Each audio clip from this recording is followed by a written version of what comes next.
کریں گے کورونا کے بڑھتے قہر کی ویکسین کی مانگ میں اضافہ ہونے کے ساتھ ہی مرکز نے جمعے کو مئی جون کے مہینے میں حیدرآباد میں قائم ہندوستان بائیوٹیک کی کو ویکسین کے پروڈکشن کو دگنا کرنے کے منصوبے کا اعلان کر دیا ہے۔ مرکز نے بنگلورو میں ایک نئی پروڈکشن کی سہولت کے لیے نئی عمارت کی تعمیر کے لیے 65 کروڑ روپے کی گرانٹ کا بھی اعلان کیا۔ جمعے کے روز جیسے ہی ملک میں ریکارڈ 2 لاکھ سے زائد نئے کورونا کے معاملے سامنے آئے، 1100 سے زائد اموات دیکھی گئیں۔ متعدد ریاستوں سے آکسیجن کی کمی کی خبریں لگاتار آ ہی رہی تھی۔ ان تمام چیزوں کو دیکھتے ہوئے پی ایم نریندر مودی نے آکسیجن سپلائی کی موجودہ صورتحال اور اگلے 15 دن کے دوران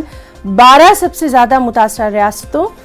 جن کے بارے میں ہم آپ کو لگاتار بتاتے رہے ہیں جیسے کہ مہاراشٹر، مدھیہ پردیش، گجرات، یو پی، دہلی، چھتیس گڑھ، کرناٹک، کیرل، تمل ناڈو، پنجاب، ہریانہ اور راجستھان میں آکسیجن سپلائی کی موجودہ صورتحال اور ایک متوقع استعمال کے بارے میں جائزہ اجلاس منعقد کیا۔